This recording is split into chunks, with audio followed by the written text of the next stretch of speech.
Muy buenos días a todas y a todos los compañeros y amigos que nos están acompañando desde toda Centroamérica.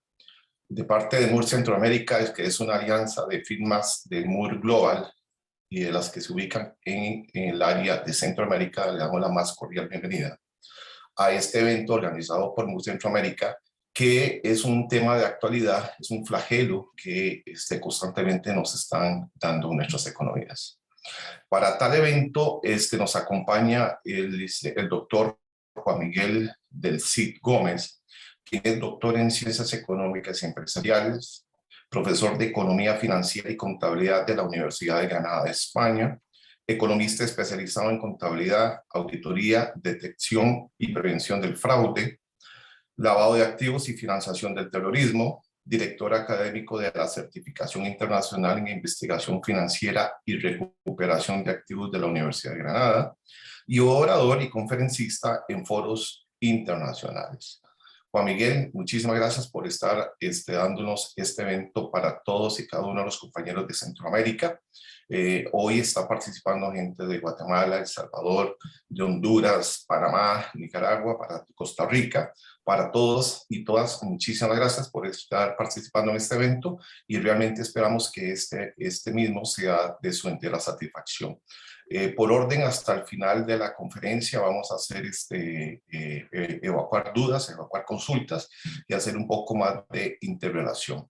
Por de pronto le dejo la conferencia como tal al doctor Juan Miguel del Cid, amigo, un caballero, un buen español, un buen representante de la madre patria, y Juan Miguel, este evento es completamente suyo. Buenos días a todos y sobre todo agradecerte a ti, Francisco, la invitación que me hacéis por parte de MUR, y realmente encantado de estar aquí en Costa Rica y compartir estos conocimientos con toda la región. Es un tema que siempre está de actualidad, ¿sí? El lavado de activos y la corrupción, ¿no? En estos tiempos, sobre todo, que nos afecta la epidemia de COVID. Y esto supone también un punto de atención, o sea, porque el COVID-19 nos trae nuevos riesgos que están asociados pues, con estas problemáticas de lavado de activos y corrupción. Y de hecho, pues, organismos internacionales se han hecho eco de esta situación, ¿no? Como por ejemplo pues, el Grupo de Acción Financiera Internacional, que en siglas es el GAFI.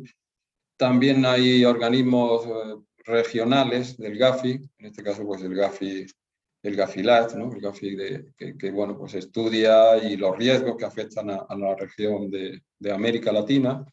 Y como digo, este organismo tiene un objetivo y es emitir normas en materia de prevención de este tipo de delitos. O sea, no solo lavado de dinero, sino también la financiación del terrorismo y la proliferación de armas de destrucción masiva. Entonces, bueno, realmente es muy importante pues, tener en consideración esta situación de la pandemia porque supone un incremento del riesgo, ¿no?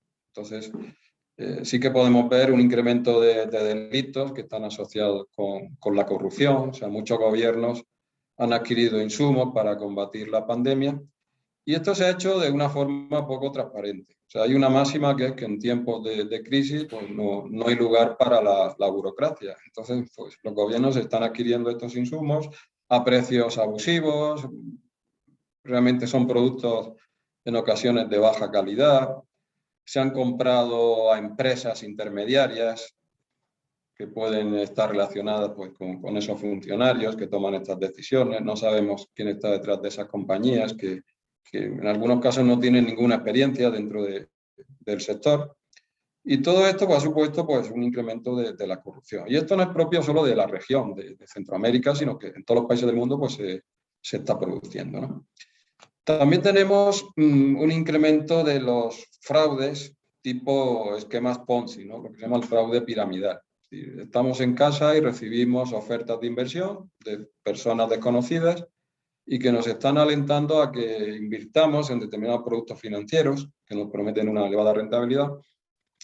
Y bueno, hay que tener en cuenta siempre esto, ¿no? O sea, no podemos fiarnos cuando nos están ofreciendo rentabilidades superiores a lo que puede ser una rentabilidad del mercado. Entonces, pues, detrás de esto hay que investigar que pueda haber un fraude, ¿no? Y sobre todo, cuando tenemos productos que se consideran innovadores, ¿no? Dentro del ámbito financiero. Piensen que ahora pues, todo el auge de las monedas virtuales, de los criptoactivos, es decir, todo esto supone un mundo nuevo y desconocido para muchas personas, y que a veces por este aspecto innovador pues se ven atraídas y realmente pues son activos de gran riesgo y que lógicamente pues hay que saber muy bien en qué estamos invirtiendo, ¿no? Porque siempre que tengamos rentabilidades superiores al mercado, pues esto no es normal, ¿no? O sea, no es normal que nos estén ofreciendo esas rentabilidades cuando en el sistema financiero pues difícilmente podemos obtenerlas, ¿no? También observamos un incremento de operaciones en el sector financiero no presenciales. Y esto también puede afectarnos como profesionales. Es decir, muchos clientes hoy, pues, con esto de la pandemia, no acuden de forma presencial, ¿no? Sino que nos pueden mandar documentación y hacer las gestiones a distancia. Esto también supone más riesgo, lógicamente, porque estamos obligados, bueno, pues, dentro del marco de la prevención del lavado de dinero, a tener muy claro y identificar quiénes son nuestros clientes y cuál es el origen de esos fondos, ¿no? que pretenden hacer pues, o invertir, ¿no? La situación de la población es muy precaria. Muchas capas de la población se están viendo afectadas de una forma muy dura, ¿no? Y esto obliga a estas personas a utilizar el sector informal, ¿no? O sea, pueden verse obligados a pedir préstamos gota a gota, también acudir a casas de empeño. En definitiva, todo esto incrementa la informalidad y el riesgo pues, de lavado de dinero. Hay organizaciones sin fines de lucro que recaudan fondos para fines benéficos, para asistencia de la población más necesitada. Y también ahí hay que tener cuidado, porque puede que este tipo de organizaciones, después los fondos que recaudan no los estén utilizando para esos fines que dicen, ¿no? Sino que hacen inversiones de riesgo o simplemente pues, se apropian, los directivos se apropian del dinero para hacer inversiones y utilizarlas ellos mismos, ¿no? En definitiva, la situación precaria de la población, porque lógicamente esta pandemia pues, nos va a hacer que la región, sobre todo centroamericana, pues, salga mucho más empobrecida. Hay un incremento considerable del desempleo. Y esto provoca que las personas sean muy vulnerables. ¿A qué? Pues a que sean reclutadas por organizaciones delictivas. Entonces, realmente, si vemos qué sucede, por ejemplo, con el narcotráfico, pues podemos ver, como tienen aquí, es un negocio que no sufre las consecuencias de una crisis económica, sino que realmente ellos son capaces de adaptarse a la nueva situación. Se cambian las rutas, se incrementan los precios de la droga. Incluso si es difícil venderla de forma presencial en las calles, pues se puede acudir a la venta por Internet. Y realmente es un negocio que se adapta rápidamente a las condiciones cambiantes. ¿Y ahora qué podemos ver? Pues que tienen una gran liquidez. O sea, todo lo que es el crimen organizado pues cuenta con importantes recursos que pueden ser invertidos en la compra de empresas o de importantes sectores dentro de la economía que están muy necesitados pues, de apoyo financiero. O sea, hoy estamos viendo pues, prácticamente por donde uno pasa de centros comerciales, que muchos locales ya no están siendo utilizados, es decir, todo esto pues supone que empresas están realmente muy necesitadas de liquidez, incluso pues pueden tener problemas de solvencia, es decir, son muy vulnerables a ser penetradas por este dinero sucio procedente de actividades delictivas. Bueno, esto es un ejemplo también aquí en Costa Rica de una organización criminal dedicada al tráfico de drogas, cuyos miembros fueron detenidos, pero lo más preocupante es las conexiones, presuntamente, que puedan tener estas personas con miembros pues, que pertenecen a la policía, por ejemplo, ¿no? A la policía judicial o a miembros de la judicatura, ¿no? Como pueden ser jueces y demás, ¿no? Entonces, realmente esto sí que es un problema, las conexiones del crimen organizado pues, dentro de la propia estructura del Estado. Entonces, bueno, pues siempre nos encontramos la riqueza que tienen estos grupos criminales, pues tienen bienes, propiedades inmobiliarias, tienen una colección de coches de lujo e importantes cantidades de dinero en efectivo que manejan. La forma de combatir este delito es incautando los bienes, es decir, que se pueden detener a las personas, pero la única forma efectiva de luchar contra este problema es incautar los bienes. sea, los bienes que son propiedad de esta organización y que es lo que les va a permitir, en definitiva, continuar con su actividad. Y es que hoy realmente, si nos fijamos, el perfil de los narcotraficantes también ha cambiado. Y bueno, puede haber algunos, como en este caso, que hagan mucha ostentación de su riqueza, lo cual es un peligro, pero ya se ven otro tipo de narcotraficantes, sobre todo si son más importantes, que lo que buscan es tener un perfil bajo. O sea, lo que pretenden es pasar como empresarios honrados y, bueno, pues no hacer tanta ostentación de su riqueza, como antes veíamos en la serie, ¿no? Donde aparece Pablo Escobar y demás. Es decir, este tipo de narcotraficantes ya ha cambiado también y son personas que lo que pretenden es convertirse realmente en empresarios, ¿no? Y hacer inversiones que parecen como que aparentemente puedan ser inversiones de carácter legal. Y es que el lavado de dinero es una consecuencia necesaria de una gran cantidad de delitos, no solo de narcotráfico. Piensen que dentro de la región centroamericana pues también existen otro tipo de delitos que generan importantes cantidades de dinero. Puede ser que el tráfico de personas, ¿no? Que intentan llegar a Estados Unidos. Entonces, estas personas pagan una cantidad de dinero para poder cumplir con ese objetivo. Todo ese dinero al final va a ser objeto de un proceso de lavado para que tenga una apariencia de legalidad. Entonces también pues, multitud de delitos que generan dinero, pues, por ejemplo el tráfico de especies animales que están protegidas, como digo, todo este tipo de estafas piramidales en Internet, muchas veces con criptomonedas también, podemos observarlo.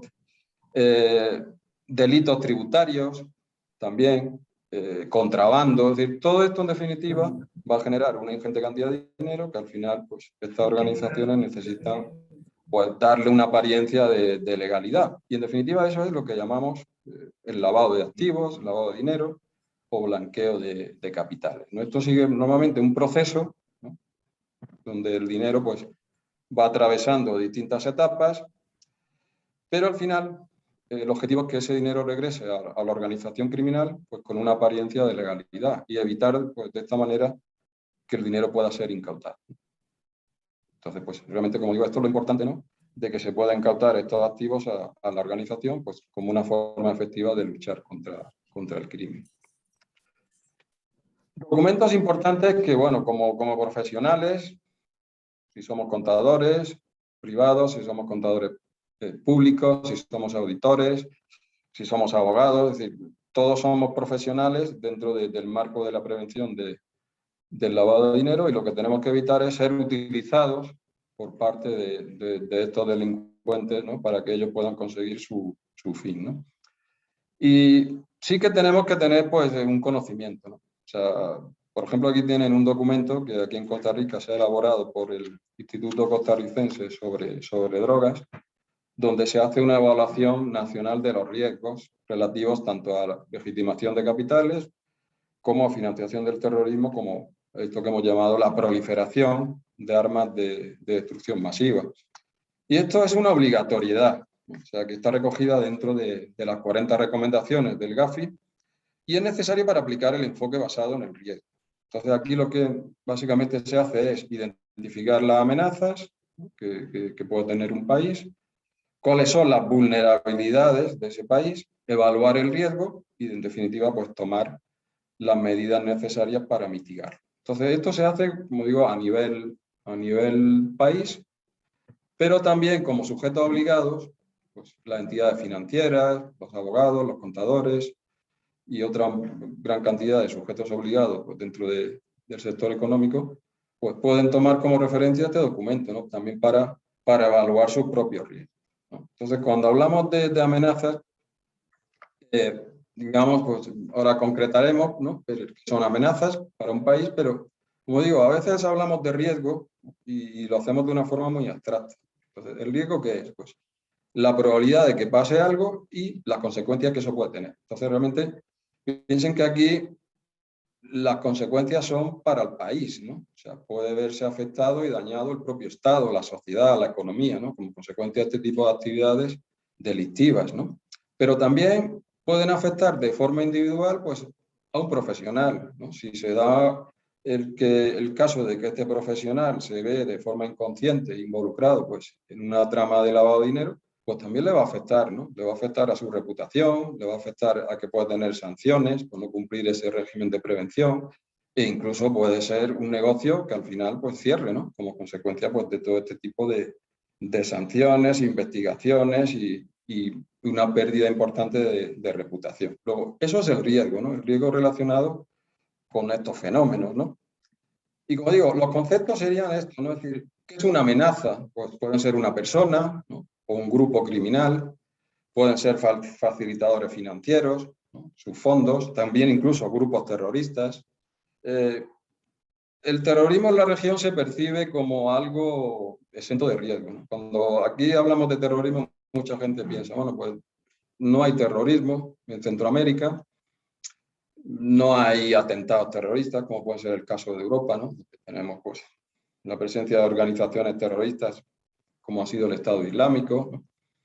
Y aquí no se tiene esa percepción, pero sí que hay un riesgo de financiación del terrorismo, porque la financiación del terrorismo consiste en recaudar fondos, en que esos fondos sean transferidos, se pueden transferir a través del sistema financiero o a través de mecanismos informales, y que esos fondos al final se utilicen en otro país para cometer un atentado o para financiar una organización terrorista.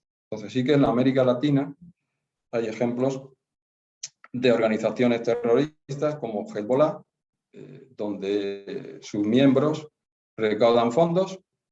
Estamos hablando de una organización terrorista que es un partido político legal en el Líbano, pero como digo, esos fondos que se pueden recaudar aquí en la región se pueden mandar a través de una entidad financiera al Líbano y después se pueden utilizar pues, para cometer atentados, por ejemplo, contra Israel, ¿no? Contra intereses pues, básicamente de ese país, ¿no? Y ha habido ejemplos, piensen que el atentado contra la mutua israelí-argentina que se produjo en Buenos Aires, pues parece indicar todos los indicios que fue obra de este grupo, ¿no? Que es un grupo de inspiración chiita que está apoyado pues, por Irán. Entonces realmente sí que hay un problema cuando esos fondos se pueden recaudar aquí y se pueden enviar hacia otros destinos, ¿no? La vulnerabilidad, pues estos son elementos que puede haber dentro del propio país, ¿no? O dentro de un negocio en concreto y que se pueden explotar por esas amenazas, ¿no? O sea, si tenemos, por ejemplo, en nuestro negocio tenemos controles débiles, ¿no? Tenemos productos o servicios de alto riesgo, como pueden ser ahora el caso de las criptomonedas, las fintechs, ¿no? Empresas que manejan una alta cantidad de dinero en efectivo. Es decir, todo esto son productos, ¿no? O servicios que pueden representar un riesgo de lavado. Entonces, realmente lo que sí tenemos que evaluar es el impacto. O sea, ¿qué impacto puede tener? ¿Cuál es esa gravedad del daño que se produciría tanto en un país como en un negocio en concreto, ¿no? Si ese riesgo se llegara a materializar? Entonces, realmente esto es lo que nosotros tenemos que ver y se llama la gestión del riesgo. Entonces, hay que reconocer los riesgos que pueden afectarnos y desarrollar métodos para mitigarlos o para reducirlos. O sea, en definitiva, el riesgo no se puede eliminar por completo, ¿no? Pero sí que podemos priorizarlo, ¿no? Y establecer los controles para tener una exposición lo mínimo posible a ellos, ¿no? Siempre la región va a tener un riesgo por la propia situación geográfica, ¿no? Piensen que, bueno, pues estamos hablando de Centroamérica, que es un punto estratégico para el tráfico de drogas, sobre todo de cocaína. Y ese tráfico pues, se hace por tierra, mar y aire. Entonces, pues realmente ya eso es un riesgo importante, ¿no? En el tema de la corrupción, pues, también se observa que hay una interacción, esto pasa casi en todos los países, entre empresas privadas y funcionarios públicos. O sea, la forma de conseguir contratos o licitaciones por parte de entidades públicas, pues muchas veces es pagando un soborno. Entonces, pues esto también hay que tener en cuenta que hay que tener mecanismos eficaces, pues, por ejemplo, de denuncia, ¿no? O para que se pueda combatir la corrupción. Hay cada vez más también una mayor presencia de estos grupos organizados, ¿no? Que reclutan a funcionarios. O sea, realmente pues, puede haber presiones para que después, cuando hay una sentencia, pues sea muy benévola o incluso pues salgan a suelto. Entonces, esto sí que representa un problema importante porque, bueno, cuando ya estos grupos penetran en organizaciones del Estado, pues sí que tenemos un peligro pues, bastante bastante importante. No solo delitos de tráfico de drogas, como hemos dicho, sino también pues, trata de personas, puede haber delitos relacionados con el contrabando, delitos tributarios. En la región se maneja mucho dinero en efectivo, en divisas. Es una economía pues, con un alto grado de informalidad. Y en muchos países también existe una dolarización. Y esto permite la inserción de dólares procedentes del narcotráfico pues, dentro de la economía. Entonces, realmente, esto es algo que hay que tener muy en cuenta, ¿no? ¿Cuáles son esos problemas que se derivan pues, de la situación geográfica del país, ¿no? Actividades económicas de sujetos obligados que siempre tienen riesgo, ¿no? Y que, por lo tanto, pues hay que incrementar aquí el nivel de control, ¿no? Pues, por ejemplo, las entidades bancarias, ¿no? O sea, en muchos casos se han convertido en una puerta de entrada de divisas. Y no parece que bueno, pues tenemos casos muy concretos, sobre todo de grandes bancos, ¿no? Pero el sector, aunque parece que está en primera línea para combatir el lavado de dinero, pero vemos que no aplican de una forma muy, muy eficiente la política de conoce a tu cliente, ¿no? A veces tampoco saben muy bien cuál es el origen de los fondos. Entonces, bueno, pues realmente el sistema financiero sí que puede mejorar mucho en ese aspecto, ¿no? También entidades de riesgo, pues remesadoras, ¿no? O sea, empresas de envío de dinero, las casas de cambio, de todo lo que es la comercialización de activos virtuales, como la criptomoneda. Esto se ha puesto de moda, ¿no? Tenemos ahí, hace unas semanas hablamos de esa decisión que se ha tomado en El Salvador de tomar como moneda de curso legal el Bitcoin, ¿no? Entonces, ¿cuáles son los riesgos aparejados a esto, ¿no? Hablamos de un activo de alta volatilidad y que se utiliza también pues, para transacciones que no son muy transparentes, ¿no? Porque realmente es muy difícil ver quién es el propietario de una billetera donde están depositados pues, esos criptoactivos, ¿no? Entonces, pues, todo esto supone riesgo, ¿no? Aunque lógicamente siempre hablamos de que la innovación financiera pueda tener ventajas, pero no está exenta de esos riesgos y también una gran capa de la población pues, no entiende esos mecanismos ni tampoco está capacitado para poder operar con estos activos virtuales. Y la fintech, ¿no? O sea, todo lo que es estas nuevas formas de bancos nuevos o formas de pagos, ¿no? Que están basados en tecnologías, también tienen riesgo, ¿no? O sea, y el riesgo siempre viene de lo mismo, ¿no? Es decir, de no conocer el cliente, de no saber cuál es el origen de los. El fideicomiso, que también es un instrumento muy utilizado en la región, pues también tiene su riesgo. ¿Por qué? Porque se puede utilizar para enmascarar la identidad de quién es la persona que está detrás, ¿no? Y para sacar esos activos de la órbita de su patrimonio, ¿no? Y ponerlos a salvo ante posibles reclamaciones, ¿no? Es un instrumento lícito, pero como digo, pues hay que tener también presente esos riesgos.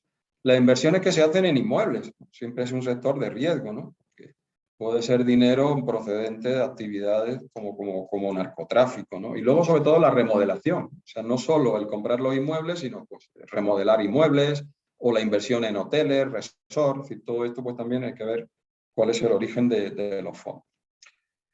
Los servicios profesionales también tienen riesgo. Piensen todo lo que son los prestadores de servicios para constituir sociedades o entramados societarios, en ocasiones con un pretexto que es la optimización fiscal, ¿no? Porque los lavadores no van a venir a decirnos, bueno, pues yo quiero lavar dinero, sino, mire, yo puedo estar interesado en crear pues, un mecanismo de optimización fiscal y a través de eso pues, creo sociedades o instrumentos corporativos en distintas jurisdicciones y en definitiva lo que puedo estar pretendiendo es lavar dinero.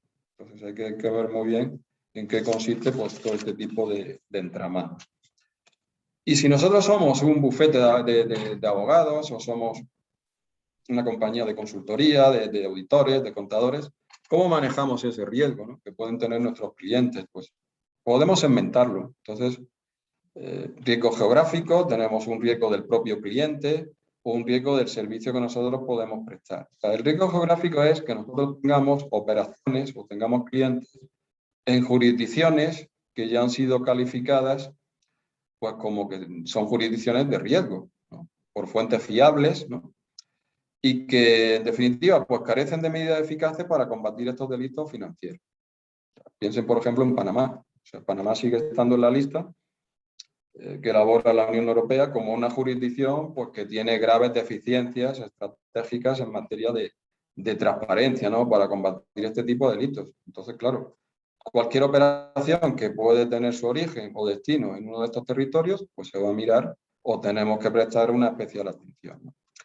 Hay países que no están dentro de listas, ¿no?, de este tipo, pero que sí sabemos que tienen elevados niveles de crimen organizado, ¿no? Piensen, por ejemplo, en México, ¿no?, país donde hay un predominio de cárteles de la droga, o países donde la corrupción tiene un alto grado de desarrollo, como puede ser Venezuela. Entonces, pues, todo eso hay que tener muy claro, los riesgos que puede suponer el hacer operaciones con clientes que estén ubicados en estos territorios, ¿no? En definitiva, son territorios que se llaman, pues, centros financieros offshore, ¿no? Y también, pues, en Europa se conocen como paraísos fiscales. ¿Por qué? Pues porque se caracterizan por la opacidad. En estos territorios se pueden constituir vehículos corporativos, por ejemplo, por compañías de negocios internacionales, fundaciones, fideicomisos, en los cuales no se sabe quién es el titular real, quién es el último beneficiario, pues, de los activos o del dinero que está depositado en una cuenta bancaria. Hay sectores que claramente ya han sido identificados como sectores de riesgo. Piensen, todo lo que son empresas de envío de dinero, las casas de cambio, empresas que también manejan un alto volumen de dinero en efectivo, incluso, pues, una gasolinera, ¿no?, o una autobusera. Es decir, todos estos negocios son intensivos en dinero en efectivo y se pueden utilizar, pues, también, pues, para lavar dinero, ¿no?, como empresa fachada, ¿no?, donde se puede mezclar dinero lícito con dinero ilícito procedente de una actividad delictiva. Los casinos, tanto físicos como virtuales, el juego online, es decir, todo esto también, pues, es un sector de riesgo. Las asociaciones benéficas, por lo que hemos dicho, ¿no?, pues pueden recaudar fondos, también se han visto casos de organizaciones religiosas, ¿no?, que han servido, pues, para lavar dinero del narcotráfico. Comerciantes de alto valor, que venden joyas, venden metales preciosos, anticuarios, casas de subastas, todo esto también se puede utilizar para lavar dinero. Piensen, por ejemplo, los autos de lujo, ¿no? Entonces, realmente, si vemos una organización delictiva, ¿cómo han podido adquirir esos vehículos, ¿no? Porque bueno, realmente también tendrían que ser, en muchos países ya son sujetos obligados a este tipo de negocios, de venta de autos, porque no se puede llegar ahí y comprar un auto de lujo, pues, con dinero en efectivo, ¿no?, que puede valer, pues, 100.000 o 200.000 o incluso más dólares, ¿no? Entonces, realmente siempre tenemos eso, ¿no?, la posibilidad de que la delincuencia busque el gastar el dinero en aquellos sectores o actividades que todavía no están sujetos a este tipo de controles sobre prevención. Las personas políticamente expuestas, es decir, aquellas personas que tienen cargos públicos. Ya tenemos muchos casos de que pueden estar relacionados con la corrupción.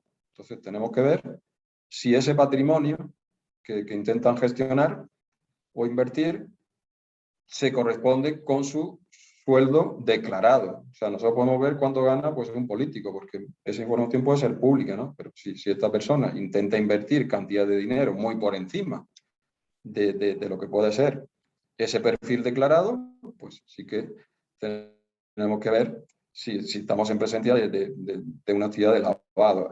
Incluso sus familiares, o sea, ellos pueden poner los activos a nombre de familiares más próximos o incluso a nombre de socios, ¿no?, o testaferros. Bueno, en definitiva, como digo, todos estos son sectores de riesgo y hay que tenerlo muy, muy en cuenta, ¿no? Luego, un cliente en concreto, pues, puede ya presentar una serie de indicios que también puede incrementar el riesgo. Por ejemplo, todo lo que son clientes no presenciales, donde no tenemos contacto físico con ellos, clientes que no son habituales, clientes donde la titularidad real no está clara, ¿no?, realiza actividades societarias o tiene entramados que son poco claros, eso no parece ser una operativa normal, cambian la estructura legal de forma frecuente, cambian el nombre de la empresa, cambian de titularidad, cambian el domicilio. La dirección de la empresa parece que actúa bajo las órdenes de otras personas que no se dejan ver. Estructuras del cliente demasiado complejas, ¿no? O sea, esto siempre nos lleva a pensar, pues, ¿por qué esa estructura o por qué un cliente que pasa por ser un empresario pequeño quiere hacer una estructura societaria de estas características, ¿no? O constituir, por ejemplo, compañías en otros países, ¿no? Entonces, bueno, pues realmente todo eso nos tiene que hacer preguntarnos el por qué, ¿no? Clientes que también pueden venir a nosotros y han sufrido, pues, o cambian continuamente de asesores profesionales, ¿no? O incluso nos quieren ofrecer mucho dinero por nuestros servicios, no quieren proporcionarnos la información cuando se les requiere. Entonces, bueno, pues todo esto estamos en presencia de una reducción de la transparencia, ¿no? Que por tanto, pues tenemos que ver si detrás de ahí una trama de lavado de dinero, ¿no? Hay operativas que no son normales de algunos negocios, ¿no? Piensen, el número de empleados es muy bajo y sin embargo ese negocio genera un importante volumen de ingresos o de facturación, ¿no? Entonces habría que ver por qué, ¿no? Negocios que de forma repentina pues tienen éxito, ¿no? Lo cual no es muy normal, ¿no? Se hacen pagos o cobros con personas que no sabemos cuál es la relación que puedan tener con esa empresa, ¿no? También puede haber operaciones de sobrefacturación, infrafacturación, falsa descripción de bienes y servicios. O sea, el comercio es un sector muy proclive, comercio internacional, tanto de mercancías como de servicios, es un sector muy proclive a que se pueda lavar dinero, pues incrementando el valor de los bienes. Eso nos da ya pie para que podamos hacer transferencias de dinero, ¿no? Y en parte ese dinero puede proceder de actividades delictivas. Bueno, ¿cómo afecta el lavado de dinero a los estados financieros de una empresa? O sea, siempre los estados financieros valen más, no por lo que dicen, sino posiblemente por lo que ocultan, ¿no? Porque piensen, en este caso, cuando hablamos de lavado de dinero, se utilizan las empresas como empresas fachadas, ¿no? Es decir, como un vehículo para blanquear el dinero, ¿no? Es decir, mezclar dinero lícito del negocio con dinero procedente, por ejemplo, del narcotráfico, declararlo todo como una actividad legal y pagar los impuestos correspondientes, ¿no? Entonces, muchas veces los estados financieros es difícil que podamos detectar este tipo de operativas, ¿no? Sí que habría que analizar la relación que hay entre ingresos dentro de la cuenta de resultados y el resto de gastos, ¿no? Por ejemplo, un restaurante que declara un volumen de ingresos, pues luego tiene que haber una correspondencia en los insumos, ¿no? En los gastos que realiza para poder obtener esos ingresos. Entonces sí que podemos analizar un poco eso, ¿no? Si se le está inyectando dinero procedente de una actividad ilegal, ¿no? Realmente, como digo, es más difícil detectar el lavado de dinero que el fraude, por ejemplo, cuando analizamos los estados financieros. El fraude siempre va a tener un reflejo y es, pues, la pérdida o desaparición de activos, por ejemplo, dentro de una empresa, ¿no? Mientras que el lavado de dinero es un poco lo contrario. Aquí se trata de inyectar dinero, de manejar grandes cantidades, por ejemplo, de fondos ilícitos, distanciarlos de su origen de forma rápida y, como digo, pues eso plantea una mayor dificultad a la hora de la detección. Sí que lo que se puede ver más afectado es el principio de empresa en funcionamiento, de gestión continuada, ¿no? Que es la base sobre la cual se aplican, pues, todos los principios y normas contables, ¿no? Porque una empresa que se utiliza para lavar dinero, pues puede tener escaso recorrido, ¿no? ¿Por qué? Pues porque las autoridades van a confiscar esos bienes o van a cancelar la autorización. O sea, una empresa fachada pues puede tener un futuro incierto, ¿no? Tarde o temprano se van a confiscar activos, se van a congelar y esto puede afectar gravemente a sus operaciones, puede afectar a su liquidez, a su reputación, en definitiva la empresa va a desaparecer, ¿no? Se pueden detener a los directivos, se van a registrar las oficinas, ¿no? Y esto en definitiva va a afectar a la actividad y, como digo, incluso pues se puede revocar la licencia. Hay determinadas actividades que están bajo licencia, ¿no? Y sobre todo en el sector financiero. Y otro aspecto importante es la responsabilidad penal de las personas jurídicas. Hoy en día en muchos países ya existe y no solo se puede sancionar penalmente a los directivos, sino que la empresa como entidad jurídica también puede ser objeto tanto de sanciones económicas si existen este tipo de delitos e incluso se puede llegar a disolver. Entonces, por eso es importante que tengamos, pues, unos sistemas de cumplimiento, ¿no? Que en definitiva pues, pueden servir como atenuante, ¿no? En el caso de que en una empresa se cometa un delito, pero si existe un fuerte sistema de cumplimiento que está funcionando, pues puede que ese delito no se haya podido evitar, pero en definitiva hay un compromiso ético por parte de la dirección de evitarlo y de cara a una sentencia, pues sí que puede esto tener cierto valor en cuanto a exonerar a la empresa, ¿no? Bueno, ¿cuáles son los indicadores que nos pueden hacer pensar de que existe lavado, ¿no? Dentro de los estados financieros, ¿no? Pues transacciones sobre todo que parecen inconsistentes, ¿no? O sea, patrones inusuales, ¿no? Piensen, por ejemplo, si analizamos una secuencia temporal de una empresa, analizamos los ingresos, pues sí que podemos fijarnos si hay un salto muy grande de un ejercicio a otro, ¿no? Y analizar por qué, ¿no? Es decir, cuáles son las causas, ¿no? Siempre que tengamos una identidad un poco difusa, es decir, quiénes son los propietarios de ese negocio, también puede ser una señal. Transacciones que se registran de forma incorrecta, una empresa que no tiene unos controles de auditoría interna adecuados, empresas que manejan gran cantidad de efectivo, y eso pues no es muy común dentro de ese tipo de negocio.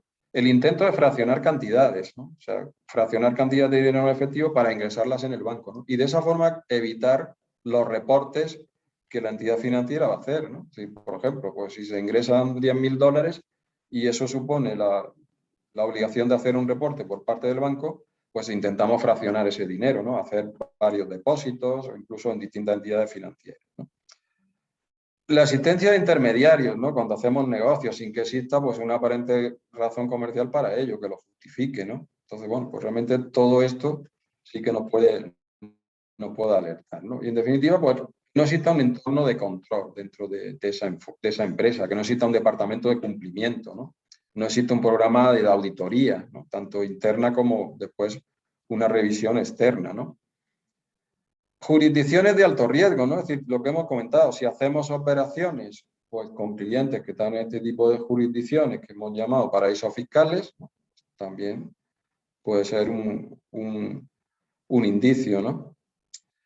Falta de verificación de antecedentes frente a nuevas contrataciones, ¿no? Y otro tema muy importante es la capacitación. O sea, en la empresa no solo vale decir, bueno, pues mire, aquí hay una ley de prevención del lavado de dinero o tenemos que cumplir con normas de ética porque somos un sector de riesgo, como pueden ser, ahora veremos, empresas que ofrecen bienes y servicios a administraciones públicas, pues es un sector de riesgo en el tema de la corrupción. Entonces, no es suficiente tener un programa de ética donde se diga, bueno, pues no podemos hacer regalos a funcionarios o no podemos, en definitiva, sobornar, ¿no?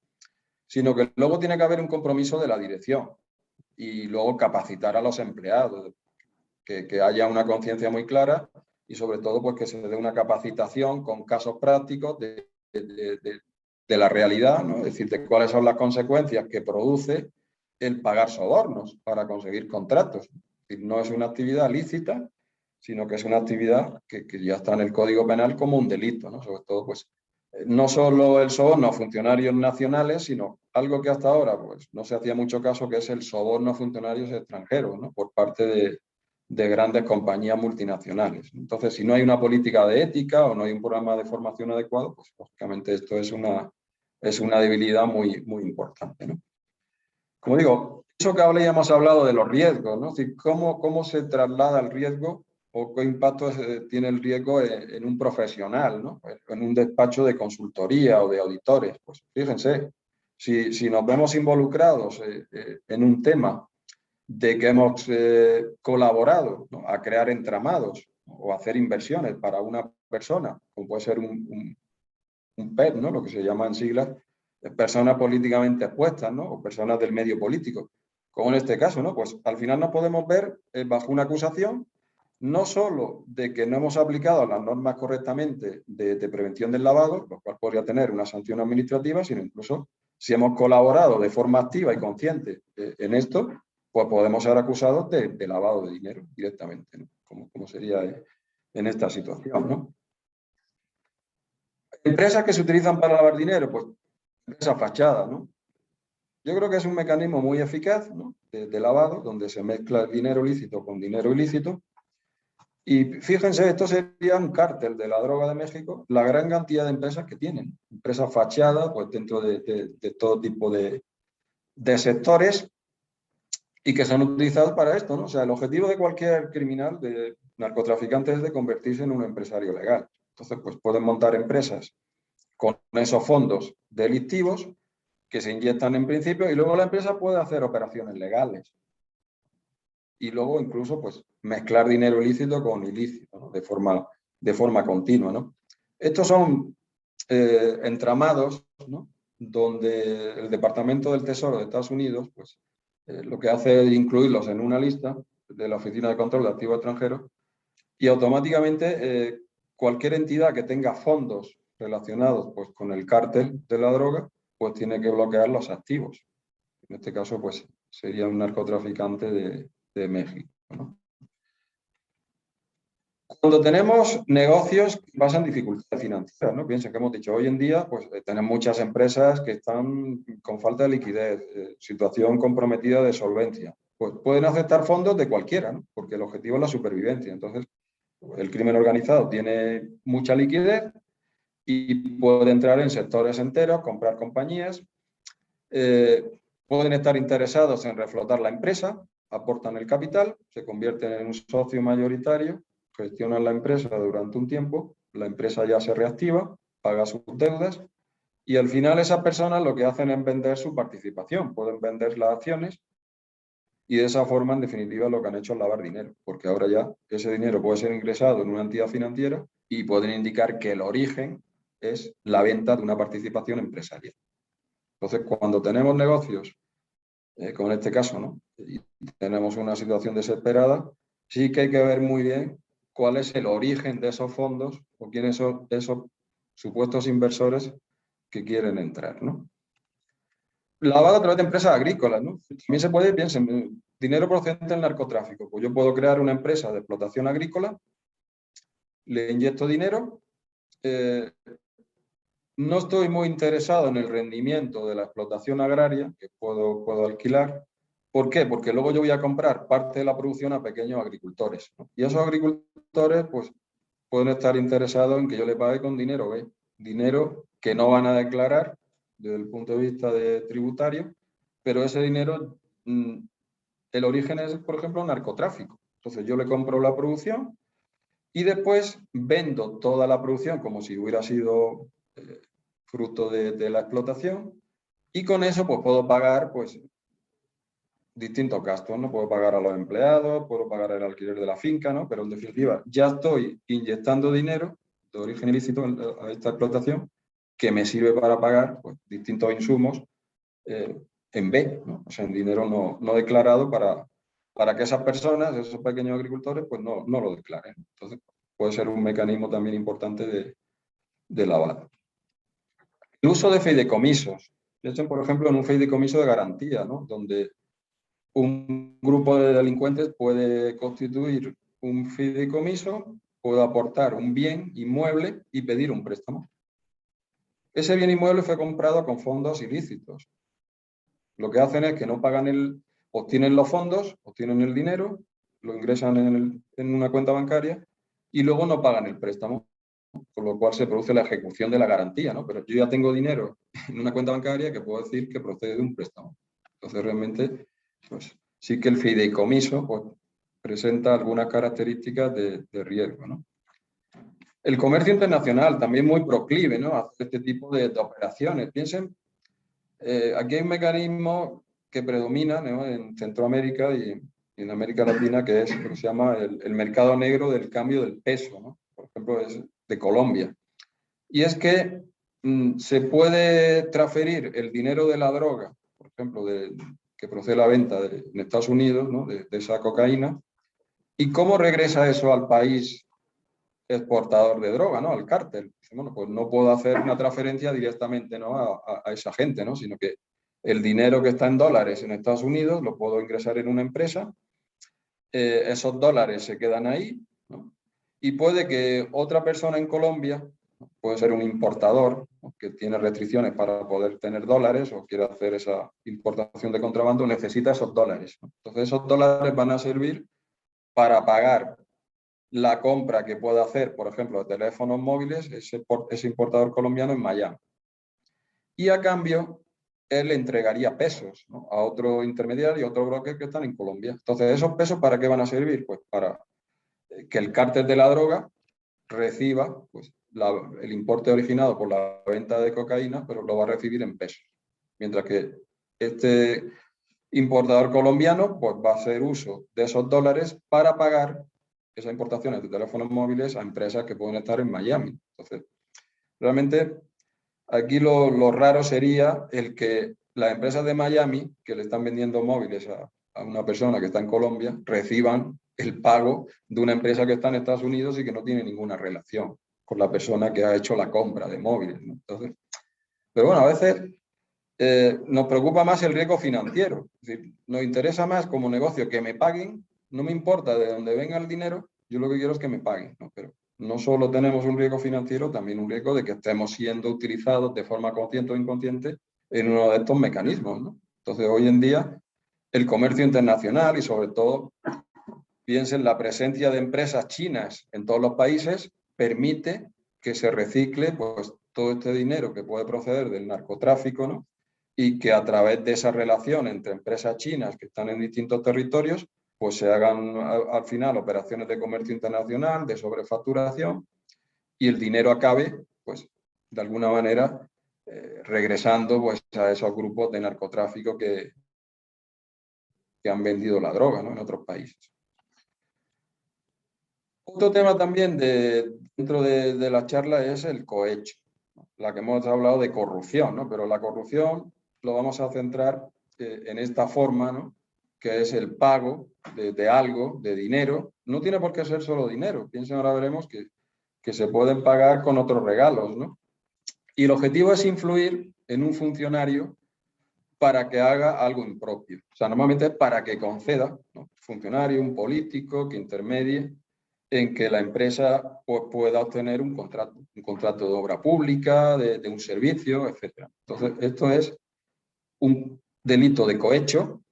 Y piensen, por ejemplo, que en Latinoamérica, pues lo que hemos comentado, ¿no? Del tema de la epidemia, ¿no? Fraude y corrupción están asfixiando pues, esta respuesta al coronavirus, ¿no? O sea, aquí tenemos países que incluso han descubierto pues, que hay corrupción, ¿no? Pero que luego pues, se blindan, ¿no? Piensen aquí el caso de El Salvador, ¿no? O sea, un poco pues sacan normas, leyes que al final blindan a los funcionarios, ¿no? Para que no puedan ser acusados pues, de este tipo de delitos, ¿no? Donde se está demostrando pues, que se han comprado todo este tipo de insumos para combatir la epidemia a precios abusivos, lo cual supone un sobrecoste, ¿no? O se han comprado amigos, en definitiva, pues de esas personas que son las que en último caso tienen la capacidad de otorgar los contratos, ¿no? Porque no se ha hecho de una forma transparente, no se ha hecho una licitación, sino que a veces se hacen licitaciones a medida, ¿no? Donde solo pueden acudir o concurrir determinadas empresas, o incluso pues, por vía de urgencia, ¿no? Donde pues, se dan los contratos de una forma rápida. Un caso que ha afectado también mucho a la región de Latinoamérica, todos lo conocen, ¿no? Odebrecht. Es una empresa brasileña de obra pública que a lo largo de décadas pues, ha estado sobornando para obtener contratos de obra pública en la región. Incluso pues, hay varios presidentes de Perú que están acusados de corrupción, ¿no? Involucrados en este caso, ¿no?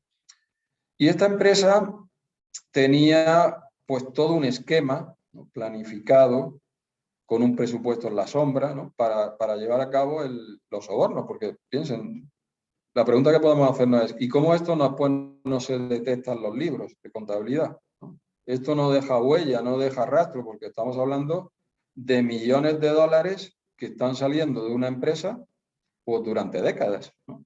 Con objeto de sobornar a políticos y a funcionarios de otros países. Aquí, si pueden ver, el Departamento de Justicia de Estados Unidos le impuso una sanción a esta empresa y a otra empresa brasileña también, petroquímica, y por unas cantidades realmente muy, muy importantes, ¿no? De 3.500 millones.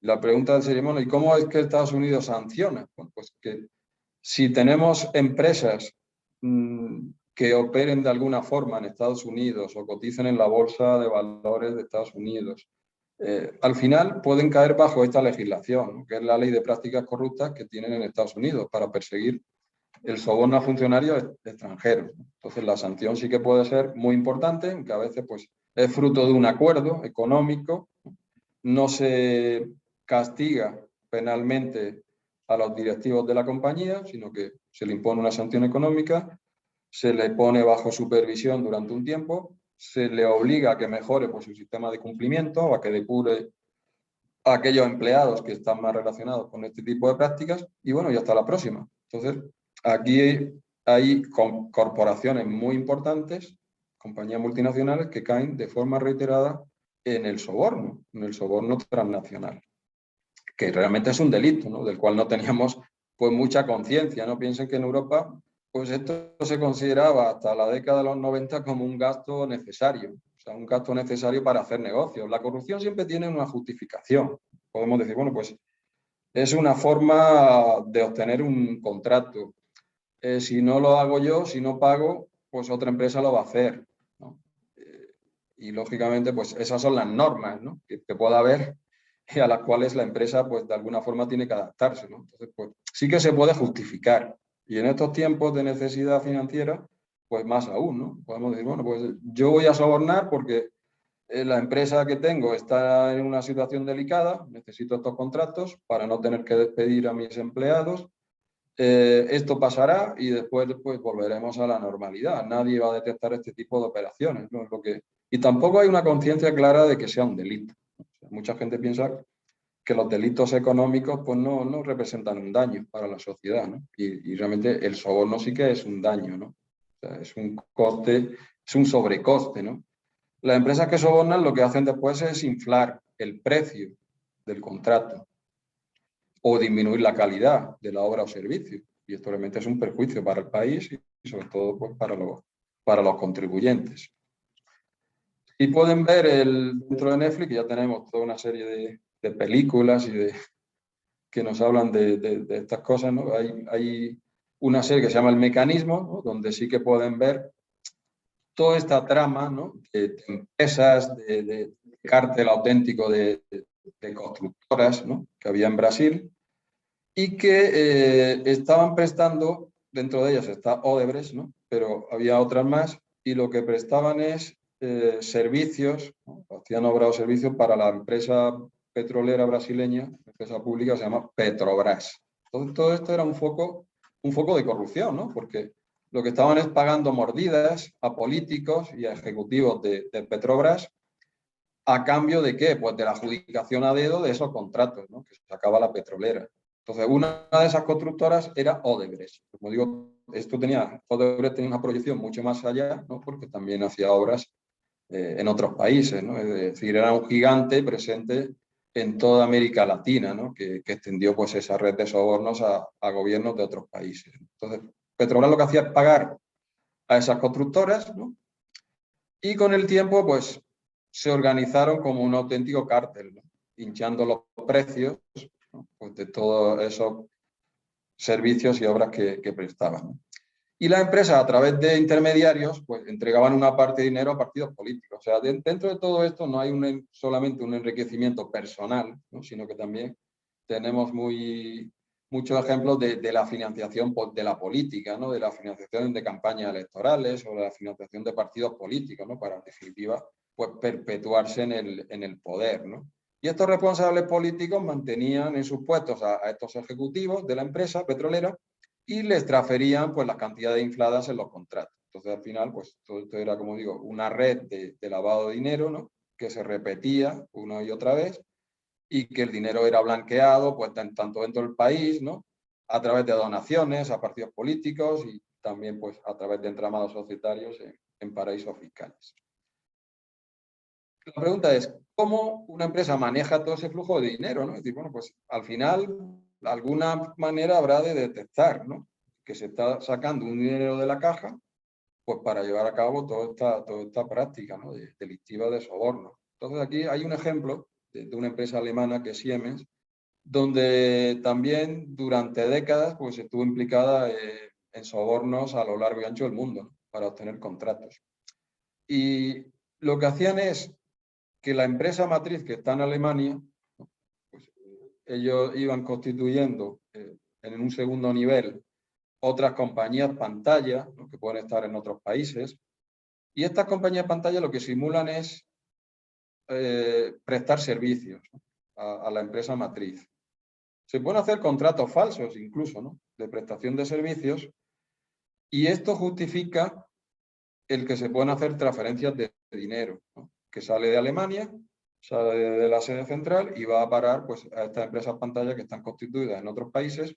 Incluso podemos constituir un tercer nivel de empresas pantalla ya pues, en territorios más opacos, ¿eh? Por ejemplo, pues, que llamamos centros financieros offshore, paraísos fiscales, y a su vez estas compañías pues, prestan servicios a las otras, que son falsos realmente, ¿no? Entonces el dinero pues, se va transfiriendo pues, a cuentas corrientes en estos territorios y una vez que ya lo hemos alejado de forma suficiente, ¿no? Pues de la central en Alemania, pues a partir de ahí el dinero puede ir pues, para el pago de sobornos. Entonces un funcionario tampoco le gustaría recibir el dinero pues, en una cuenta bancaria a su nombre, ¿no? Porque si tiene un salario declarado, pues no puede recibir una ingente cantidad de dinero, ¿no? Porque al final eso lo va a delatar, ¿no? Entonces, lo que se puede es constituir pues, vehículos corporativos, ¿no?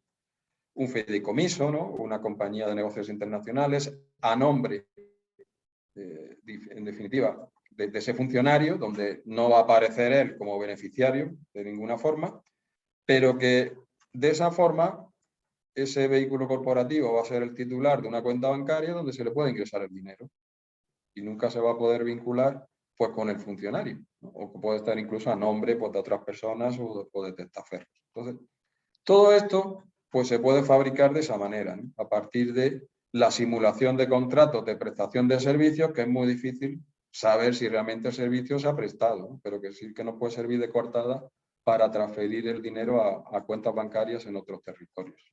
Bueno, aquí por no hablar de, hay un caso en Costa Rica ahora también muy reciente, ¿no? Donde empresas constructoras pues, se han visto involucradas en presuntos casos de soborno. Y bueno, pues como digo, esto al final supone pues, un empeoramiento de toda la calidad de esa obra, ¿no? Un sobrecoste que está pagando el contribuyente, ¿no? ¿Cómo podemos detectar los pagos corruptos en una empresa? O sea, nosotros podemos analizar sobre todo la cuenta de resultados, ¿no? Es decir, vamos a irnos a una cuenta de resultados, una cuenta de pérdida de ganancias, y vamos a analizar si esta empresa es de riesgo. Piensen, estamos hablando de empresas que sí que tienen riesgo de soborno, como pueden ser las que prestan servicios o realizan obras al Estado, ¿no? O tienen cualquier tipo de concesión. Entonces, ahí que sí que existe riesgo. Pues podemos analizar los gastos, ¿no? Porque el pago de soborno también se enmascara bajo otras rúbricas para que cuando hacemos la declaración de impuestos, pues sea un gasto deducible. Entonces, pues podemos ver que dentro de los gastos que tiene la empresa hay donativos, ¿no? A favor de una entidad benéfica. Y ha sido el propio político, el propio funcionario público, quien dice ser miembro de la junta directiva de esa organización benéfica y dice que le hagamos un pago con ese motivo benéfico, ¿no? Siempre la obra o el servicio, cuando se hace la facturación, pues va a ser a un precio superior. ¿Por qué? Pues porque la diferencia entre ese precio facturado y el precio normal de mercado, pues también puede ir, ¿no? A pagar el soborno a un intermediario, ¿no? Empresas que hacen contribuciones a partidos políticos o a campañas políticas de un candidato. Entonces, bueno, habrá que ver por qué, ¿no? En España ya tenemos una ley de financiación de partidos políticos donde esto está prohibido, ¿no? No se puede, una empresa no puede hacer donaciones a un partido político. Solo lo pueden hacer particulares, ¿no? Y por una cantidad que no es excesivamente grande, ¿no? Y esa aportación pues tiene que hacerse en una cuenta bancaria y la persona va a quedar identificada y se le va a hacer un justificante. Entonces, cuando una empresa financia una campaña política, pues es que algo va a obtener a cambio, posiblemente, ¿no? Cuando ese candidato pues salga elegido, ¿no? Puede que en una empresa se estén pagando obras o servicios consumidos por un partido político también. Eso pues, puede quedar reflejado como gasto, ¿no? El pago a consultores. O sea, esto también es un tema muy controvertido. Empresas que quieren posicionarse en mercados internacionales necesitan contratar un consultor, porque un despacho de abogados, ¿no? O de contadores, que son los que conocen la legislación, ¿no? Y van a poder llevar a cabo todos esos mecanismos legales para que se consiga el contrato, ¿no? Pero esta figura del consultor también hay que tener en cuenta el riesgo, ¿no? Porque pueden estar vinculados a los funcionarios o a los políticos. Entonces, si nosotros vemos que se están pagando a consultores en otros países y las cantidades son excesivamente grandes, pues habrá que preguntarse el por qué, ¿no? ¿Qué se está pagando realmente? ¿No? Piensen, a veces podemos ver que a un consultor se le paga $1.000.000 o más, ¿no? Entonces habrá que ver si eso está justificado, qué tipo de servicio y ver el contrato en cuanto a qué servicio, qué actividad está realizando ese consultor que permita justificar ese pago tan grande. Porque puede que lo que se esté pagando no solo son los servicios que nos está prestando, sino también una cantidad para que después la canalice en forma de soborno. Entonces, es muy importante analizar eso. ¿Qué técnicas de auditoría se pueden utilizar para descubrir estos pagos por cohecho? ¿Los servicios están siendo prestados realmente como contrapartida? Y ese pago, porque piensen, hemos dicho, bueno, pues empresas pantallas que se crean para prestar un servicio ficticio, pues habrá que ver si ese servicio se está prestando realmente, ¿no? Y si eso justifica que se esté sacando ese dinero de la empresa como pago, ¿no? ¿Esos servicios guardan relación con la actividad? Porque a lo mejor no tienen ninguna relación, ¿vale? Entonces, a veces los desembolsos no siempre parecen lo que en principio son, ¿no? Entonces, la investigación tiene que profundizar en esto. Si ese desembolso es razonable en cuanto a cantidad, y si guarda relación pues, con las actividades que esta empresa puede estar realizando, ¿no? O simplemente es un mecanismo para sacar dinero para la empresa, ¿no? Sacar dinero a la empresa para estar pagándoselo a un funcionario público. Por ejemplo, los sobornos no se pagan solo en dinero. O sea, igual una empresa pues, puede inventarse una beca de estudios y estar concediendo esa beca al hijo pues, de un funcionario, de un político. De hecho, en Inglaterra hay universidades de mucho prestigio, pues Oxford, Cambridge, ¿no? Y estaban ya dudando porque el pago de las matrículas de algunos alumnos, que pueden ser muy cuantiosas, son universidades muy importantes, o incluso los gastos de manutención, de estar en un colegio allí durante todo el curso, eso puede ser una cantidad muy grande. Pues esos pagos estaban viniendo de empresas situadas en paraísos fiscales. Entonces, claro, una empresa puede inventarse una beca y se la concede al hijo de un funcionario y eso supone que le va a pagar todos los gastos de estudios en una universidad de prestigio, además de todos los gastos de manutención. Pero habrá que ver eso, ¿no? Porque eso en definitiva es el pago de un soborno, ¿de acuerdo? Entonces, todos esos documentos que pueden servir de justificante, ¿no? Cuando hablamos de un contrato de servicio, pues hay que analizarlos muy bien. Hay que ver cómo se están describiendo esos servicios y, en definitiva, ver pues, si son razonables de acuerdo con la actividad de la empresa. Como digo, esos consultores pues, pueden cargar gastos muy por encima de lo que serían los servicios profesionales y esa sobrefacturación pues, están cubriendo pues, un pago a un funcionario público. Los gastos de viaje y de representación. Aquí también puede ser un cajón, ¿no? Para meter todo tipo de cosas, ¿no? O sea, porque al final van a ser gastos que podemos incluir en la declaración de impuestos como gastos deducibles, ¿no? Gastos de avión, gastos relacionados. Incluso piensen, nosotros podemos tener en nómina en la empresa, y esto habría que analizar, pues todas las nóminas, ¿no? Toda la planilla, para ver si dentro de esas nóminas se le está pagando dinero a alguien, ¿no? Que supuestamente es empleado de la empresa, pero realmente no está allí. Ni viene por la empresa ni hace ningún tipo de trabajo. ¿Por qué? Pues porque puede ser un político, puede ser un funcionario, que lo tenemos en nómina, ¿vale? Entonces, trabajadores incluso de partidos políticos o funcionarios públicos que tenemos en nómina, ¿vale? Aun cuando estos empleados no están prestando ningún servicio a nuestra empresa, ¿no? ¿Realmente esa persona está calificada para llevar a cabo su función? ¿Viene por la empresa o nadie lo conoce? ¿Vale? Incluso hay empresas que pueden ceder sus trabajadores, ¿no? Que están en nómina, pues para que den un servicio, por ejemplo, a un partido político. Entonces, realmente, el concepto de salarios hay que ver esto, ¿no? Tanto si estamos pagando, tenemos en nómina a funcionarios o a una persona que no tiene realmente ningún trabajo en nuestra empresa, o si estamos cediendo trabajadores para que presten un servicio a un partido político como pago.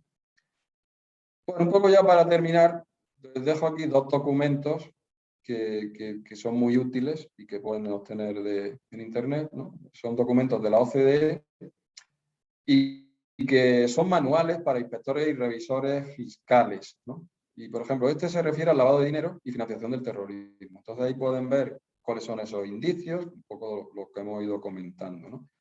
Y hay otro que es también un manual de la OCDE para inspectores fiscales sobre la detección de este delito de soborno que hemos comentado, ¿no? Donde pueden tener pues, esos ejemplos, ¿no? de cómo se van creando entramados de empresas pantalla que prestan servicios ficticios, ¿no? O cuáles son las partidas dentro de la cuenta de resultados, ¿no? que habría que analizar como gasto, ¿no? Porque pueden estar encubriendo el pago de soborno. Entonces, realmente son documentos interesantes. Están en español, los dos, están traducidos y los pueden poner en internet y descargar, ¿no?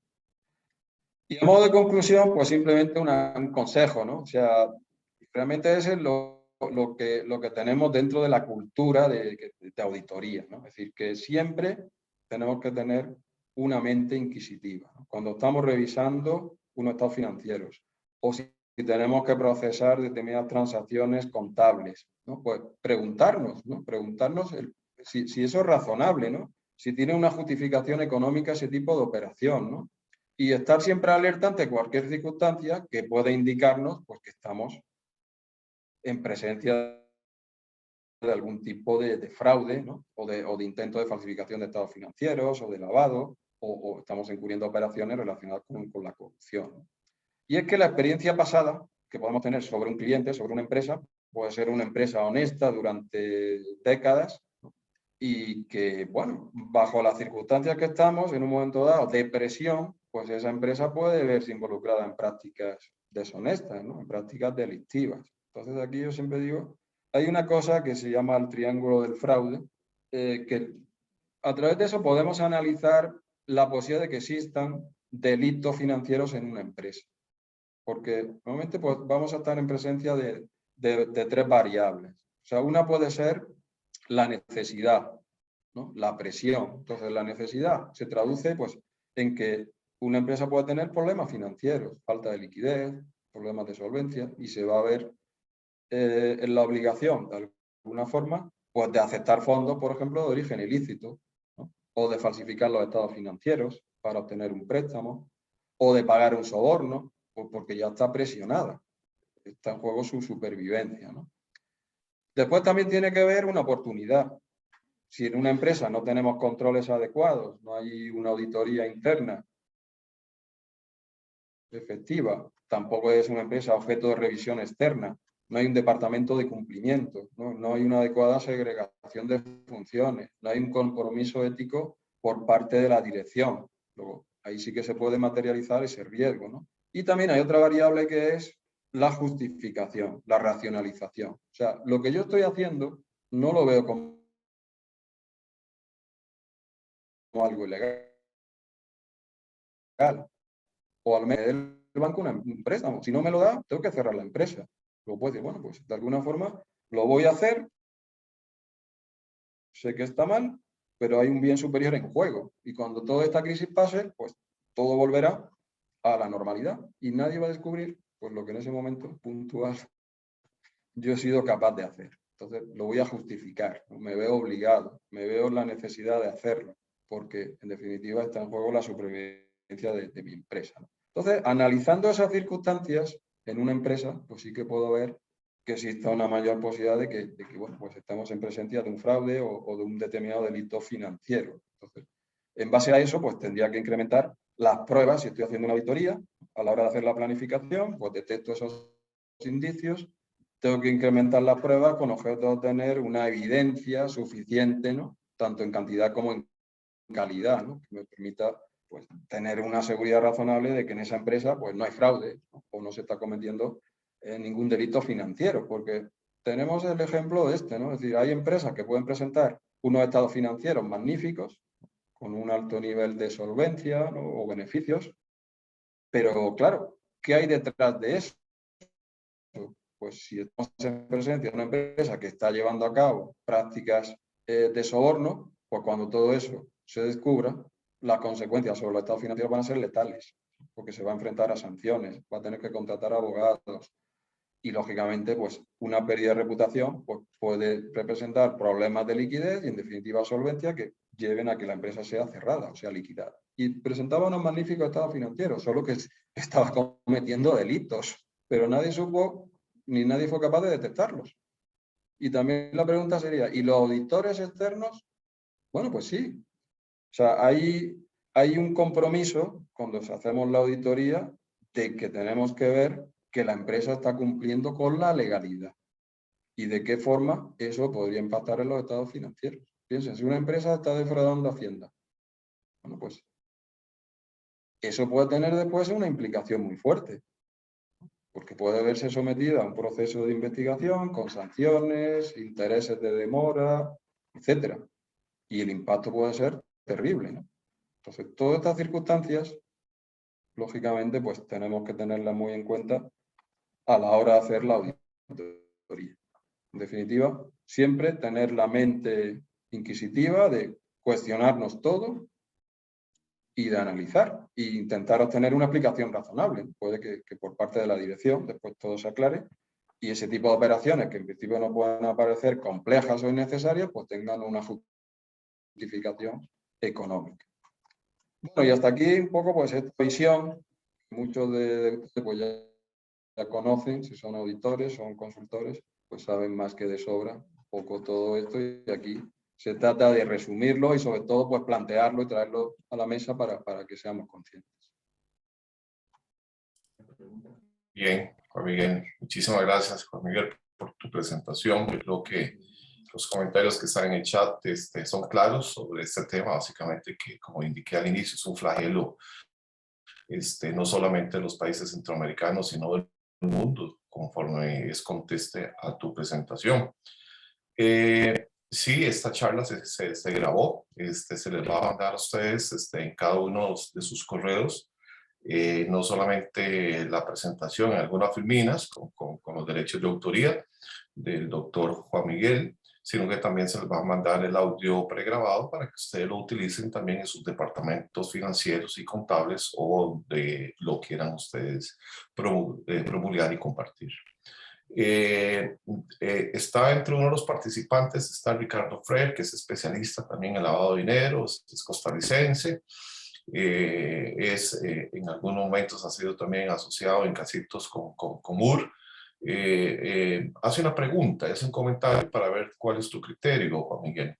En ocasiones se conoce como un secreto a voces que una empresa siempre gana todas o el 99% de las licitaciones, pero ninguna otra entidad se mete a analizar o investigar. ¿Verdad que es falta de llegarle al problema o de meterse en ese enredo de lavado? Pregunta Ricardo Freire. Bueno, eso es cierto, ¿no? O sea, tenemos ejemplos claros aquí, ¿no? Entonces, las licitaciones salen con nombre y apellidos a veces, ¿no? O sea, como un traje a medida. Pero claro, el tema es que no vale solo con tener la sospecha, ¿no? Que puede que la empresa de la competencia pues tengan dudas, ¿no? Pero realmente lo difícil es tener la prueba, ¿no? Entonces, hasta que un caso no se levanta, ¿no? Como los casos que han sucedido aquí en Costa Rica, no vale la sospecha. Entonces, aquí sí que lo que haría falta es tener canales de denuncia, ¿no? Dentro de una empresa, que sería ya pues un compromiso muy importante por parte de la dirección, donde cualquier persona pues, puede hacer una denuncia si tiene conocimiento o un tercero, ¿no? de que existen prácticas deshonestas, ¿no? Realmente a veces podemos dejarnos llevar por la sospecha, pero hay que tener pruebas, ¿no? Y las autoridades necesitan tiempo también, ¿no?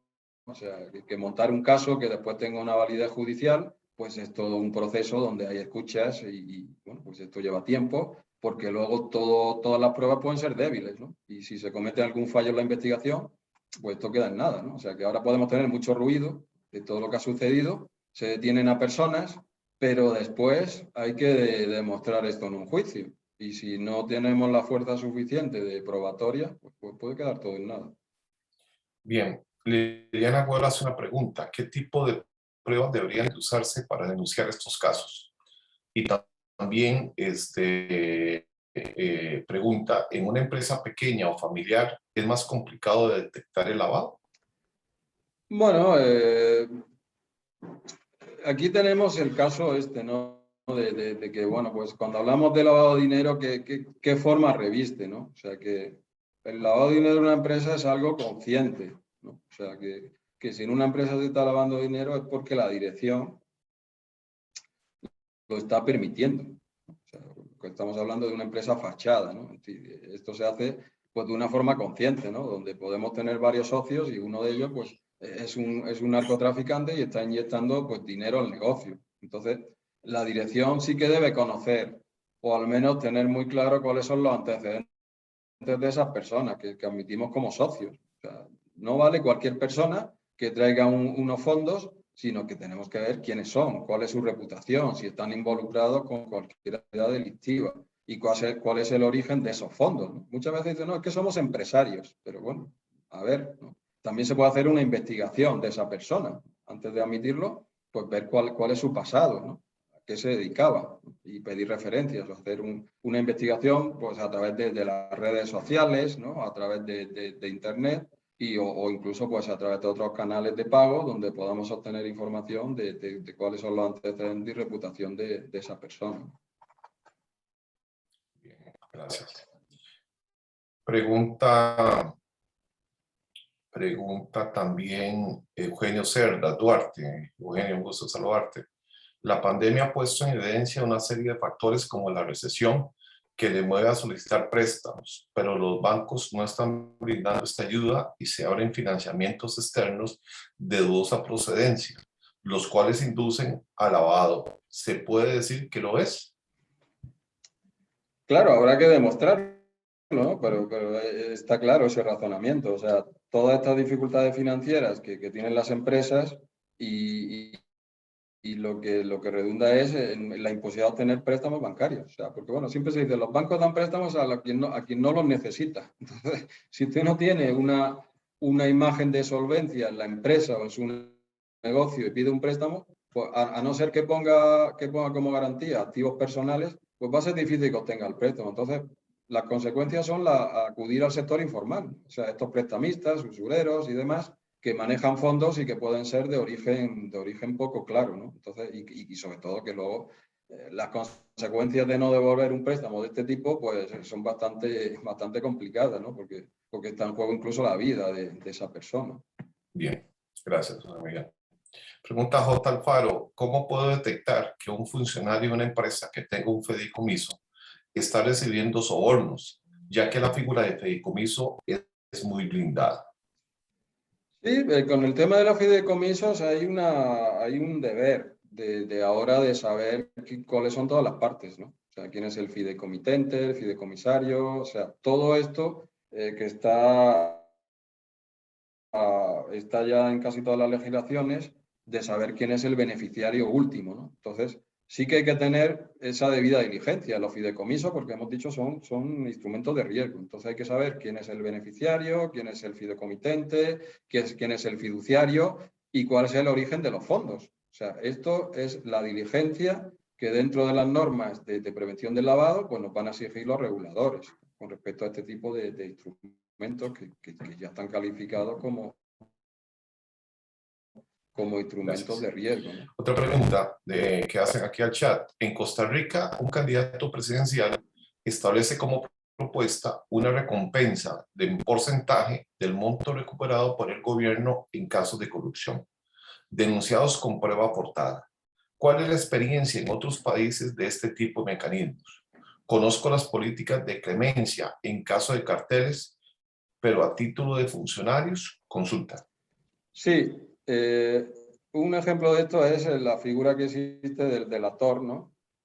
Llamado, bueno, delator sería un nombre un poco despectivo, ¿no? En inglés se llama whistleblower, ¿no? Es decir, la persona que está dentro de la propia empresa y que conoce de la existencia de que se está cometiendo algún delito. Entonces sí que en Estados Unidos hay una legislación que no solo protege a esta persona, ¿no?, de posibles represalias sino que incluso hay una recompensa económica, o sea, de la cantidad que se recupera por parte de ese organismo regulador. Piensen, por ejemplo, pues si es una empresa que está cometiendo delitos tributarios, pues de todo ese importe que después se va a recaudar por parte de la administración tributaria, un porcentaje sí que va a ir como recompensa a esa persona que ha dado esa información. Entonces, en Estados Unidos sí que existe esta práctica de recompensa, ¿no? En Europa, por ejemplo, no no existe. Lo que sí se están sacando es legislaciones que protegen al informante. O sea, para que tenga unas garantías de que no va a ser objeto de represalias por parte de la compañía, ¿no? Entonces, esto sí que ofrece esa posibilidad, ¿no? De que exista ese canal de denuncias y que la persona que de buena fe hace una denuncia ante la existencia de un delito financiero, pues esté protegido de alguna forma. Entonces, sí que es una legislación importante. Y luego, dentro de los mecanismos de cumplimiento que tienen las empresas, también es un compromiso muy importante que exista un canal de denuncia, ¿no? Si una empresa dentro de su sistema de cumplimiento establece un canal de denuncia para que cualquier empleado, cualquier tercero que esté relacionado con la empresa pueda canalizar esa denuncia porque tiene conocimiento de que se está cometiendo un delito y que esa información llegue a una parte independiente que, en base a que sea una información fiable, inicie una investigación dentro de la empresa. Porque a veces no siempre los delitos financieros pues están apoyados o surgen por la más alta dirección, ¿no? Sino que pueden surgir de niveles intermedios, ¿no? Entonces, esa información sí que tiene que poder llegar a un órgano que haga una investigación, ¿no? Y que la persona que hace la denuncia pues esté protegido. De alguna manera, pues sea una denuncia confidencial y que ofrezca pues que no haya una represalia, ¿no? Porque claro, cuando una persona conoce un delito dentro de una empresa, dice, bueno, ¿y yo cómo voy a decir esto, no? Si después me van a echar. Entonces sí que se tiene que ofrecer ese tipo de mecanismos de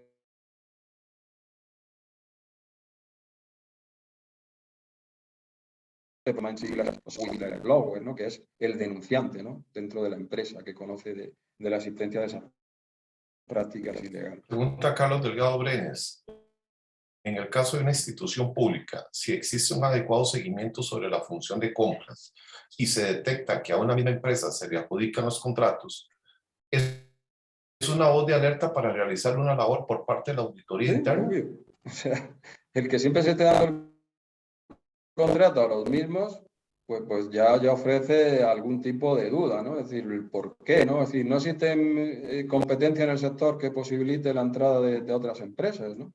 Entonces, o quizás los contratos salgan a medida, ¿no? Siempre con unos condicionantes que solo una empresa muy fuerte pues puede tener, y las empresas medianas y pequeñas no pueden acceder a ese tipo de contratos porque no tienen los mecanismos, no tienen los activos o no tienen la potencia financiera para poder acceder a ese tipo de contratos. Entonces, claro, es muy sospechoso que siempre la misma empresa durante años y años pues consiga los contratos, ¿no? Entonces, bueno, pues alguien debe de plantearle algún tipo de duda a eso, ¿no? Y ver por qué, ¿no? De qué forma pues se está realizando el proceso. Dice Jorge Carrillo, ¿por qué creen ustedes que en Guatemala aún no hay políticas como por ejemplo El Salvador que tienen ya una ley establecida, que es precisamente conoce a tu cliente? Acá no necesitamos de mucho más que inscripción en SAT, en el SAT y representación legal y DPI. Y se puede celebrar todo tipo de contratos. Se podrá llegar en algún momento a un método de control que vengan de un orden a nivel mundial. ¿Por qué salen contratos de servicios millonarios y nunca son fiscalizados? Bueno, lo que dice de conocer a tu cliente, eso son normas ya internacionales. O sea, todos los países las tienen. Las tienen que implantar, pues son las 40 recomendaciones del GAFI, donde obligan pues, a toda una serie de actividades económicas y sujetos obligados a conocer y a hacer la debida diligencia con el cliente, saber quién es el cliente, cuál es el origen de los fondos, cuál es la naturaleza de sus operaciones y hacer un seguimiento continuo, ¿no? O sea, no es porque un cliente ya lo tengamos, pues olvidarnos, sino que puede cambiar su operativa. Entonces hay que tener una revisión permanente de cuáles son sus prácticas, de cuál es su volumen de negocio y si eso se adecua al perfil que inicialmente nosotros le hemos hecho. Entonces, como digo, todas estas normas son normas internacionales, estándares que proceden del GAFI y que todos los países lo están introduciendo mediante su legislación, y luego lo que sí habría que ver es el grado de cumplimiento. Es decir, que si ese país tiene un organismo regulador que pueda supervisar si los sujetos obligados están cumpliendo con sus obligaciones, porque claro, si después no se investiga, no se hacen controles o no se sanciona, ¿no? Porque aquí decimos, bueno, pues tenemos, en un país puede haber miles de abogados, todos son sujetos obligados, pero ¿realmente están aplicando la debida diligencia con sus clientes? Pues habrá que controlarlos. Y es que, claro, cada vez hay más sujetos obligados en muchos sectores y las autoridades no tienen capacidad, ¿no? para hacer controles, y luego pues es muy importante la sanción. O sea, quien no cumple debe ser sancionado, ya sea una entidad financiera grande o ya sea un sujeto obligado pequeño. O sea, todos tienen que tener un cumplimiento de la ley y por lo tanto pues esa es la obligación que en todos los países tenemos que asumir. Pregunta Carmen, y esta ya como última para dar por concluida este evento. ¿Cómo detecta el banco cuando los estados financieros son falsos? Y tal vez ahí me gustaría hacer un comentario con una experiencia propia de Costa Rica. Bueno, pues realmente no es misión del banco, ¿no? O sea, no es misión del banco investigar cuando se le presentan unos estados financieros. ¿Por qué? Pues porque lo que sí es exigible es que previamente la empresa pues haya sometido a una revisión externa. O sea, unos estados financieros que no han sido objeto de una auditoría externa, probablemente no tienen ninguna fiabilidad. O sea, no podemos tener garantía, ninguna garantía razonable de que la empresa está aplicando de forma correcta pues, los principios contables y esos estados financieros reflejan la imagen fiel. O sea, eso solamente se puede conseguir bajo una auditoría externa. Claro, ¿es misión del banco ver si los estados financieros son falsos? Bueno, pues también puede haber algo, o sea, tampoco hay que entrar en hacer una auditoría, pues se puede hacer un análisis más liviano, ¿no? Y ver posibles incongruencias, ¿no? Que puedan presentar esos estados financieros. A veces las cifras pues no son razonables, ¿no? O sea, no hace falta hacer una revisión muy exhaustiva para detectar a veces pues, que esos estados financieros no están diciendo la verdad, ¿no? O sea, empresas que declaran un volumen de ingresos que no puede ser de ninguna forma, ¿no? O que presentan igual una situación económico-financiera en el balance que no es creíble, ¿no? O donde se están valorando las existencias pues por unos valores que no son creíbles, ¿no? O porque esa empresa no tiene, por ejemplo, pues ninguna dotaciones para insolvencias de clientes, etcétera. Así que los que tenemos cierto conocimiento en materia contable, pues sí que podemos ver unos estados financieros a lo mejor excesivamente bonitos y dentro de, si profundizamos en ellos, pues vemos que realmente las cifras no son demasiado creíbles, ¿no? Pero el banco no va a tener ahí un equipo de auditores, ¿no? para hacer esa revisión. Más bien los bancos lo que van a buscar es otras garantías, ¿no? O sea, otra garantía financiera, ¿no? Cuando conceden préstamos, pues de cara a cubrirse ante posible insolvencia, ¿no? Dentro de esos préstamos. Pero bueno, Francisco tiene como más experiencia en esto. Sí, claro, y uno de los problemas que existe, tal vez si adiciono un comentario humildemente, es el problema de las mismas entidades bancarias en cuanto a las normativas y los conocimientos que deben de tener sus expertos de crédito y de los órganos que tramitan préstamos o que revisan los estados financieros sobre la misma normativa de las normas internacionales de información financiera. Yo le preguntaba una vez a un superintendente en Costa Rica que estábamos hablando de que por qué las las empresas para efectos de bancos declaran sus estados financieros como reyes, pero para efectos de fisco declaran sus estados financieros como mendigos. Simple y sencillamente en un proceso nada más controlándolo por una norma, la DIC 12, usted hace una conciliación fiscal y puede de cierta manera determinar o detectar cuál es el problema que tiene la empresa, que en muchos casos no puede ser que sea un problema de naturaleza financiera, puede ser que haya un problema de naturaleza penal inclusive. Entonces, eso es un poco que los bancos tienen que homologar, tienen que aplicar, tienen que conocer sobre las normas y de alguna otra manera también estar atentos a todos estos asuntos que se hacen y que hay contadores y que hay empresas que definitivamente tienen una amplia maestría en contabilidad creativa y por lo tanto muchas veces en los estados financieros no se muestran o no se ven esas partidas, pero ahí están. Ahí están. Y la forma más clara de poderlo controlar es cuando usted declara para el fisco y declara para el banco. Unos declaran como mendigos y otros declaran como ricos. Hagan la conciliación fiscal, determinan a ver qué es lo que está pasando y ahí simple y sencillamente sabrán cuál es la magnitud del problema de la empresa. Bien, termino con una Giovanni Blanco, que está muy interesante. La detección de este tipo de actividades ha sido reactiva y atrasada, por lo que mientras se implementan nuevas metodologías de detección, las actividades ilícitas ya cambiaron. Quizá una manera de tratar oportunamente de estas actividades ilícitas sería establecer principios legales que incidan sobre las revisiones financieras de las empresas que permite investigar a fondo sin la necesidad de implicar una denuncia legal. De lo que entiendo, esto se empieza a implementar en Europa. ¿Podría darnos ejemplos de cómo esto puede implementarse? Bueno, pues sobre todo lo que tenemos ahora más de moda es el tema del compliance, el cumplimiento normativo dentro de la empresa. Entonces, pues esto es un aspecto muy, muy importante, ¿no? Donde lo que se trata es de evitar en la medida de lo posible o de prevenir o en su caso detectar y sancionar pues, este tipo de comportamientos. Esto surge a raíz de la responsabilidad penal de las personas jurídicas. Entonces, no es obligatorio que una empresa tenga un sistema de cumplimiento. La ley no obliga a eso, pero sí que es muy, muy necesario, o sea, sobre todo por tener un comportamiento ético, dar ese mensaje al mercado.